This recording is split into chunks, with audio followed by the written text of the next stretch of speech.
Kung kayo po ay yung tipong kumukumpleto ng siyam na simbang gabi, sanay na kayong makinig ng maraming mga pangalan sa ikalawang araw ng simbang gabi.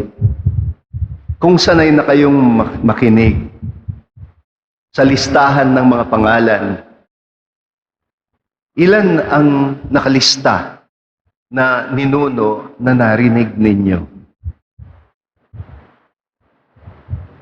Kanina habang nakikinig ako, nagbibilang ho ako. Pero hindi naman kayo kailangan magbilang eh. Kasi kung marunong kayo ng multiplication, sinabi ni San Mateo, meron daw 3 yugto. Ang family tree ng mga ninuno ng Panginoong Hesukristo, 3 grupo ng tig-14 na salinlahi o generations. So, 14 times 3. Ilan yon? 42.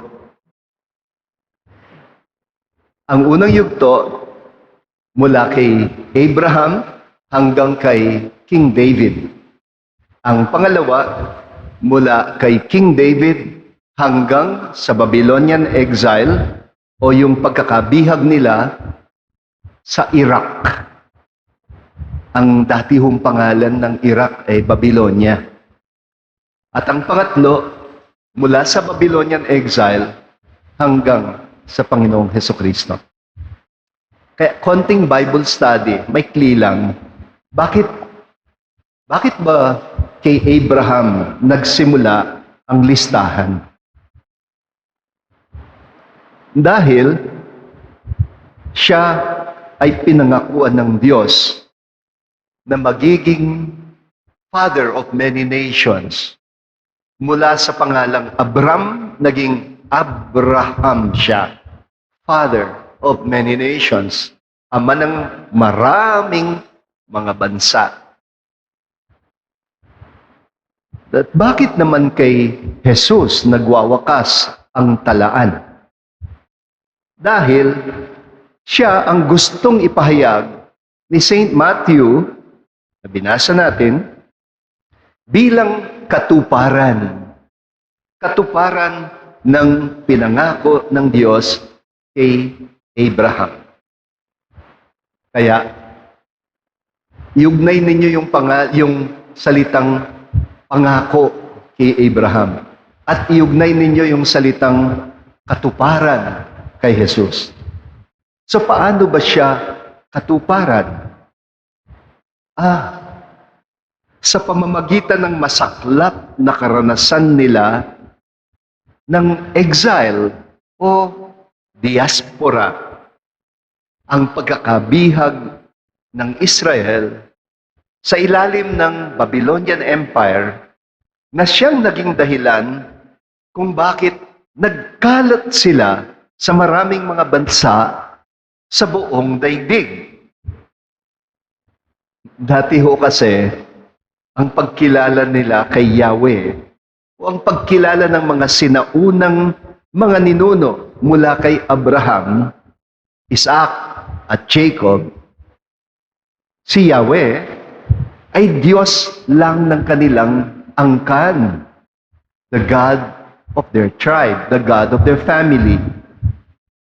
Pero sa pamamagitan ng pamumuno ng mga judges, later on, itong mga angkan ay nagkaisa at sa ilalim ng mga haring katulad ni Saul, David at Solomon, nagkaugnay-ugnay at nagkaisa ang maraming mga bansa o maraming mga angkan at sila'y naging isang bansa.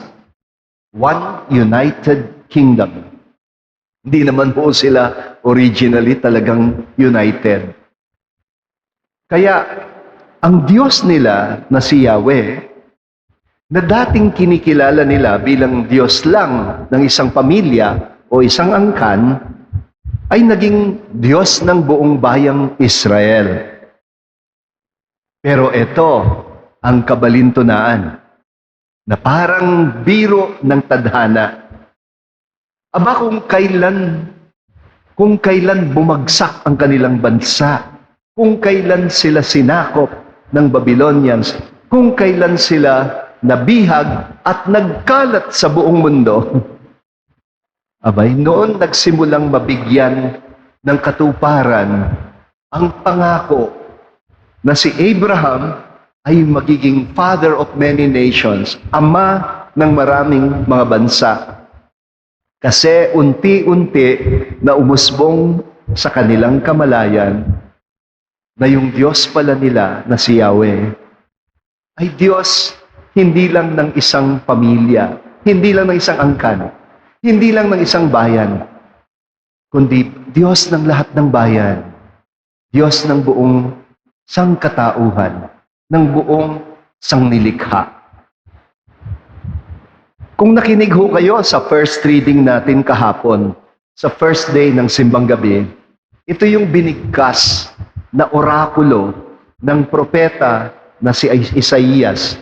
Ang sabi niya, pagpapalain ko rin ang mga dayuhan na nag-aalay ng sarili nila sa akin.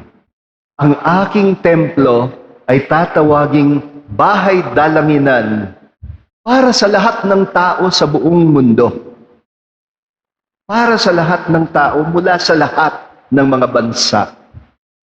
At sinabi pa ng Panginoong Diyos na nagtipon sa mga nabihag at nagkalat na mga anak ng Israel, pinangangako ko, titipunin ko rin ang iba maliban doon sa mga natipon ko na. Titipunin ko rin ang iba. Ang ganda niyong tingnan na nagkakatipon, tahimik, standing room dito sa katedral ng San Roque sa Caloocan. Pero ang gustong tipunin ng Panginoon, hindi lang kayo, pati yung wala dito. Sa chapter 49, verse 6, ganito rin ang sinasabi ng propeta. Ang baba naman o ang liit naman ng pangarap ninyo na maging lingkod ko, nagtitipon sa mga nagkalat na angkan ni Jacob at magpapabalik sa mga buhay na labi ng iyong bayang Israel. Hindi lang iyon ang sabi ng propeta, gagawin ko kayong ilaw. Kayo ang ilaw na tatanglaw sa lahat ng mga bansa upang ang aking kaligtasan ay makaabot sa lahat ng sulok ng daigdig. Ito yung misyon na matutupad lamang kay Hesukristo. Hindi na kaligtasan lang para sa pamilya ni Abraham. Hindi na kaligtasan lang para sa bayang Israel, kundi kaligtasan para sa buong sangkatauhan, buong sangnilikha. Yun ang pangarap ng Diyos. Kaya pala ang yumaong Pope Francis, inuulit-ulit niya yung todos, todos, todos. Na ang ibig sabihin, lahat, lahat, lahat. Kaya dapat, sabi niya, tayo simbahang sinodal, welcoming, hindi nagtataboy, nagwe-welcome. Lahat, pati makasalanan, welcome. Hindi naman tayo simbahan para lang sa mga banal. Tayo'y simbahan para sa lahat. Hindi ba't nasabi din ito ni St. Paul minsan, mawawala na ang pagkakaiba ng Hudyo at Griego, ng alipin at malaya, ng babae at lalaki. Ang lahat ay magiging iisa dahil kayo ay nakaugnay kay Kristo. Dahil kayo'y na kay Kristo na, kabilang na kayo sa lahi ni Abraham at mga tagapagmana ng mga pangako ng Diyos kay Abraham. Ang ganda, no? Okay, tayo mga Pilipino. At hindi pwede na hindi makarelate ang Pilipino sa ganitong mga pagbasa. Bakit? Dahil katulad ng Israel, tayo din mahigit daw na 12% ng ating populasyon ay napadpad at nagkalat sa iba't ibang sulok ng daigdig bilang mga migrante, mga Pinoy sa Amerika, Europa, Australia, New Zealand, Middle East, Japan, Hong Kong, pati na sa South America at Africa. Maniwala kayo't hindi, may mga migranteng Pilipino na ngayon, kasabay siguro natin yung iba, nagsisimbang gabi rin. Pinauso din nila ang simbang gabi sa mga lugar na Katoliko pero hindi naman bahagi ang tradisyon ng pagsisimbang gabi sa kanila. At kahit totoo na trabaho lang naman ang hanap ng mga Pinoy abroad para masuportahan ang mga kaanak, pamilya nila sa Pilipinas. Ang sabi nga ni Pope Francis, sila'y nagiging mga bagong misyonero. Sa salitang Kastila, tinawag tayong mga kontrabandistas de la fe. Alam natin kasi yung Tagalog word kontrabando. Ibig sabihin ng kontrabando, smuggled items. So kontrabandista, smuggler. Mga smuggler daw tayo, sabi ni Pope Francis. Pero smuggler ng pananampalataya. Kasi daw, ang Pinoy, hindi naman siya pupunta ng Saudi para mangumbert ng mga Muslim, para sila'y maging Kristiyano. Pero, pupunta sila ron, magtatrabaho ng tahimik, mag-aalaga ng bata, magsiserve bilang katulong. Pero sa kalaunan, nagiging mga patutuo ng pagiging Kristiyano. Kontrabandista, smuggler daw. Nasabi minsan sa akin, nung isang nakilala kong kardinal na taga Great Britain, noong conclave, ang sabi niya, alam mo ba, ang lakas-lakas ng impluensya ng mga migranteng Pilipino sa buong mundo? Ang sabi niya, dito lang sa amin, sa Great Britain, ang taas ng respeto sa mga Filipino migrants. Tapos, tumawa siya, ang sabi niya, bakit ba hindi? Tingnan nyo, ang sa mga Filipino caregivers, pinagkakatiwala namin ang aming mga elderly people, nakatatanda. Sa mga Filipino nurses, pinaaalaga namin ang aming mga may sakit. Sa mga Filipino nannies, pinabe-babysit namin ang aming mga bata.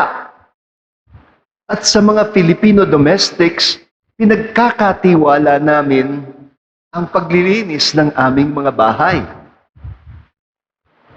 Ibig sabihin, may tiwala kami sa inyo. Sabi niya, nasa pangangalaga ninyo ang mga pinakamahal namin sa buhay. Mga matatanda, mga may sakit, mga bata, pati na mga tahanan namin.